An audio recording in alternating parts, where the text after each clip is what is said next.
Thomas here with Landrone. I'm here at the Gatsky Orchard. Excuse the construction noise. We're here with the T100 and dual battery lifting legs.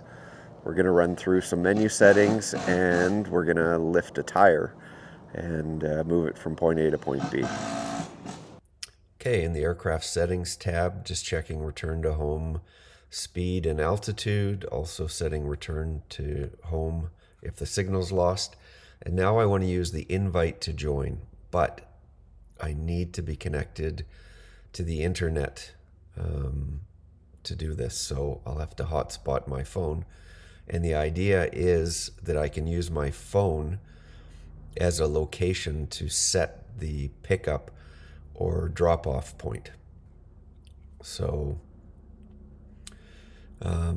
I'll just use my hotspot on the phone, and now I'll hit the invite to join again, and it gives me a QR code.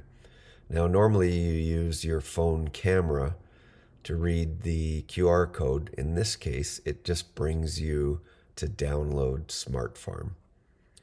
So I already have that installed, but of course that's left me a little bit confused as to my next steps.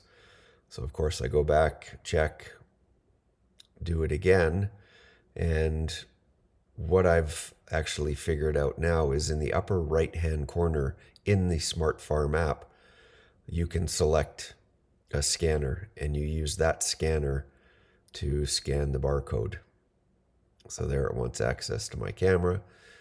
And now once I've scanned that, I can actually see the ability on my phone to mark, and then on the controller, there's an icon with T for Thomas that shows the location of the phone. And I know it's not very far, but let's drop the tire off here. So then we're going to mark that as 2. Okay, so that worked pretty well. Now if we select position 1, we can set it as the A point. And when we do that on the bottom right, you'll see that it's 43 feet horizontally from where the drone sits. And the drone will hover at 50 feet as we've set. Moving over to point 2, we'll select that and we'll designate that the B point. That's 92 feet horizontally from where the drone sits, and when it hovers, it'll be 57 feet above where the drone is now. And that gets us set.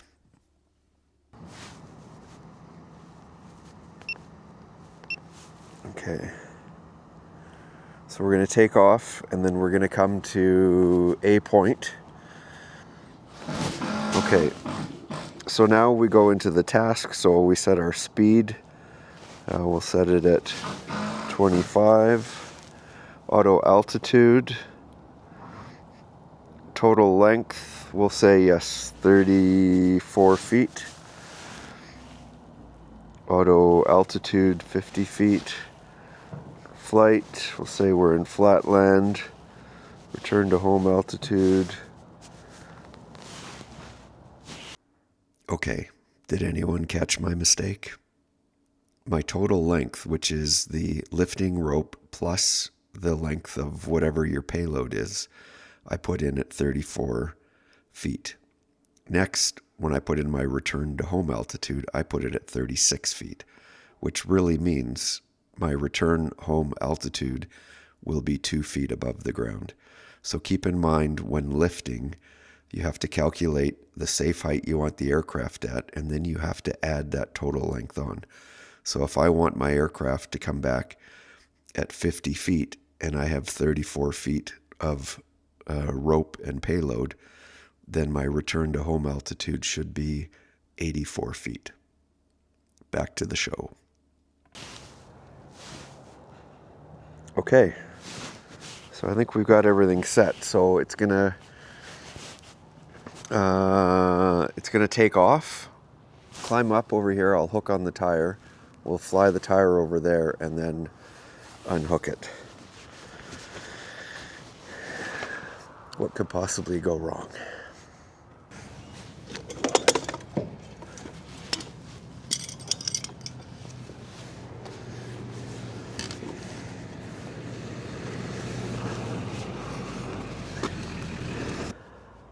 Aircraft preparing to take off.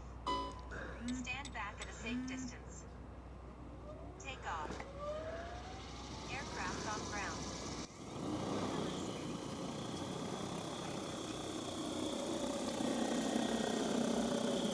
Okay, I highlighted the data boxes on the bottom right of the remote.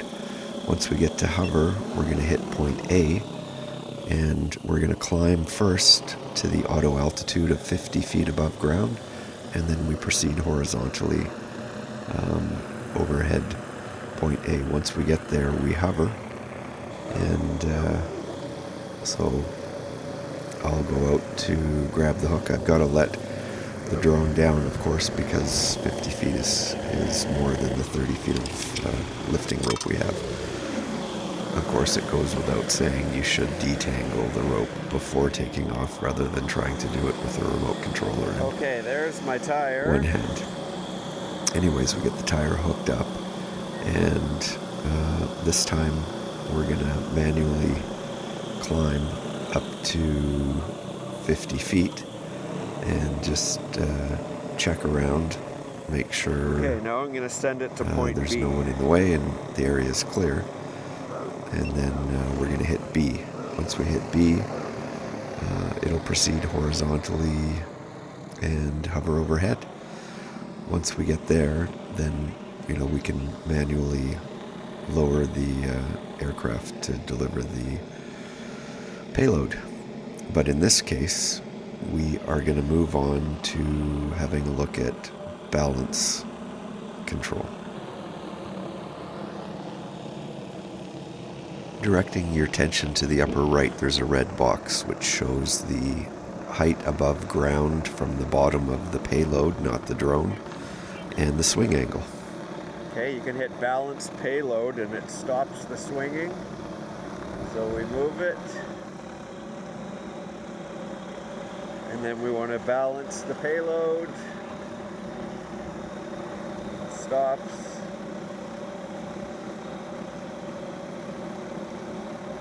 The drone will automatically balance the swing angle depending on how you have it set in the lift tab.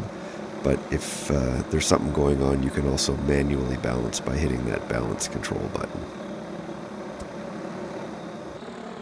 So here I took a fast maneuver to generate some big swing, and on the swing angle you can see it hit up to 30 degrees and turned red, and so that's the auto swing angle or balance control taking effect, which worked really well. Lastly, directing your attention to the upper right red box, there's the theoretical load in small white 152, and then in green at 38 is our actual load as measured by the scale on the drone. Keep in mind these are the dual lifting legs, and so theoretically they should only lift 80 kilos with 2 batteries. I'm using 1 battery, which gives it a 100 kilo payload, altitude dependent, but that needs to be taken into account when looking at that theoretical number. It might not always be right.